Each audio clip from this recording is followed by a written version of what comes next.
Mes chers compatriotes, je veux que l'on cesse de confondre assistance avec solidarité. Si je suis élu président de la République, j'augmenterai les indemnités des chômeurs. Mais en contrepartie, je demanderai qu'aucun chômeur ne puisse refuser plus de 2 offres d'emploi correspondant à ses capacités professionnelles. Si je suis président de la République, je dirai à tous les jeunes des quartiers difficiles que je vais les aider à trouver une formation et un emploi. Mais je leur dis que nul ne peut demander être aidé par la société s'il n'est pas capable de se donner par lui-même le mal nécessaire pour s'en sortir.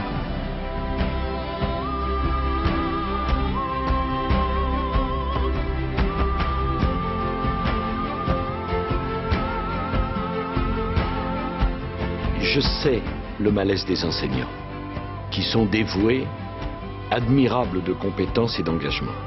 Je connais le malaise de l'école. Mon objectif pour l'école de la République est simple. Je veux l'excellence. Je veux qu'aucun jeune ne puisse sortir sans savoir lire, écrire, compter, sans avoir une qualification qui lui permette dans la société de connaissances, qui est celle du XXIe siècle, de se faire une place. Je veux une école du respect. Je veux une école de la transmission de nos valeurs, le travail, le mérite, l'autorité, le respect. Je veux pour chacun d'entre vous la liberté de choisir son école, que cela soit l'école publique ou l'école privée. Je veux moins d'élèves dans les classes difficiles. Je veux une meilleure rémunération pour les enseignants qui prennent la responsabilité d'assumer l'enseignement dans des milieux défavorisés, où c'est plus difficile, où il faut s'engager davantage.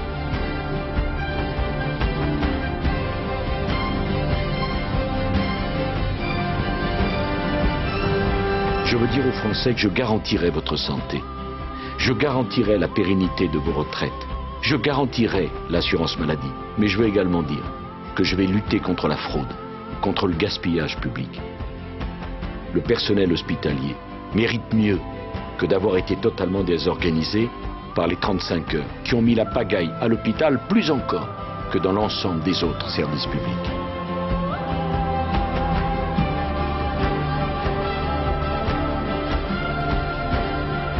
Je veux engager une très grande ambition au service de nos compatriotes les plus âgés, ceux qui sont dépendants, ceux qui se retrouvent frappés par ce drame qu'est la maladie d'Alzheimer.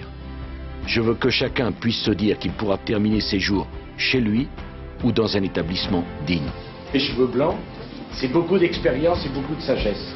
C'est aussi beaucoup de courtoisie et beaucoup de respect dans une société qui en a besoin. Voilà. Et puis vous avez bien mérité de vous reposer, de vous détendre. Si vous saviez comme j'aurais envie de jouer aux cartes avec vous. Je vous assure.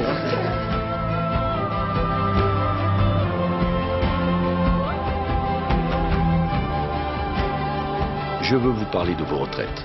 Nous allons vivre plus longtemps.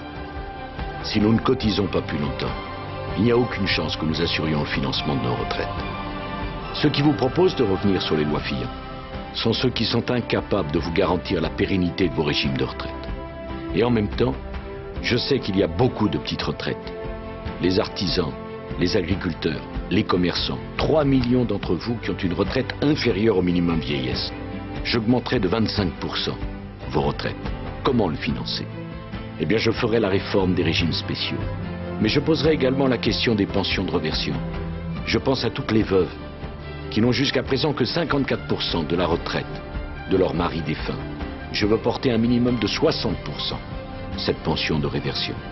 Et je dis également qu'à ceux qui veulent partir plus tard parce qu'ils se sentent en pleine forme et parce qu'ils veulent continuer de travailler, que je leur donnerai le droit de continuer à travailler. La personne qui a un handicap, par sa spontanéité, par sa gentillesse, par son désir de donner et d'aller vers les autres, elle est importante pour notre société.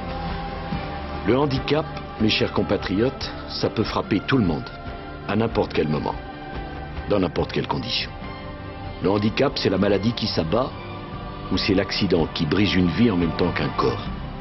Les handicapés ne doivent pas être regardés comme des gens différents. Les handicapés, c'est nous. Le handicap porte des valeurs de courage, de dignité, de soif de vivre, qui sont utiles pour la société française. Beaucoup de Français réclament la solidarité. Moi, je pense que s'il en est une catégorie qui en a besoin, c'est bien celle des handicapés et de leurs familles. Je répondrai à leurs aspirations. Je ne veux pas qu'on les laisse de côté. La façon dont on traite les handicapés dans un pays, c'est la façon dont on respecte la société et ce pays.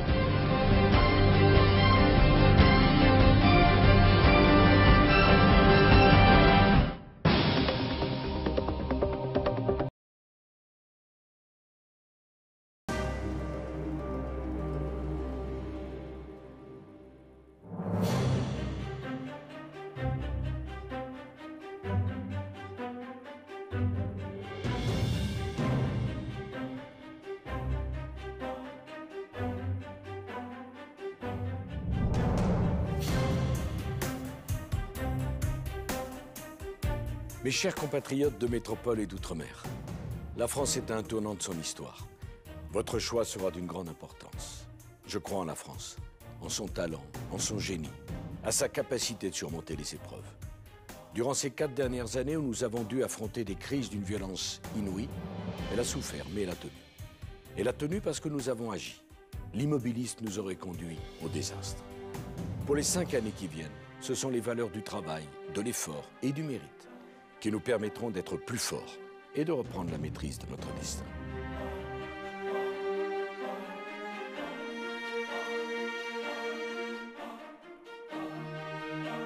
Nous voulons la formation à chaque âge de la vie pour lutter contre le chômage. Nous devons agir pour que tout jeune qui ne poursuit pas des études ait un droit à la formation professionnelle et à l'alternance. Agir pour que tout chômeur qui ne retrouve pas de travail suive une formation et se voit offrir un emploi correspondant à cette formation. Nous devons croire dans l'autorité, parce que l'autorité protège et que ce sont les plus exposés qui en ont le plus besoin. Nous voulons une école où l'autorité du maître et du savoir est reconnue, parce que nous ne pouvons éduquer nos enfants sans un minimum d'autorité, sans un minimum d'exigence, parce que le laxisme ne rend pas service aux enfants.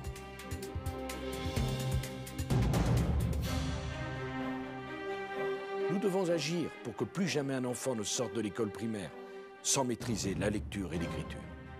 Nous voulons la responsabilité, qui est la condition et la liberté de chacun, parce qu'il n'y a pas de droit sans devoir.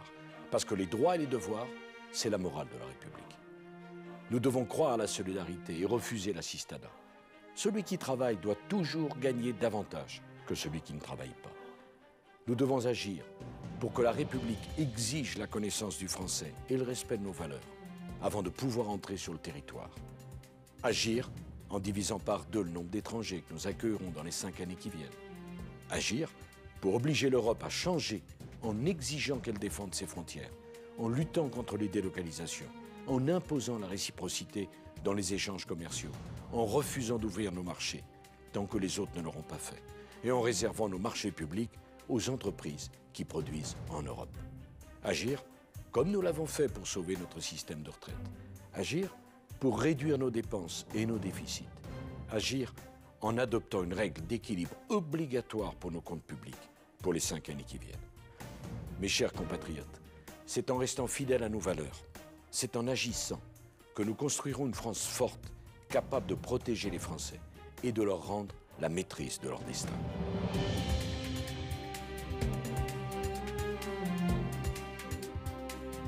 La France est grande, c'est cette France que je veux construire avec vous. J'ai besoin de vous.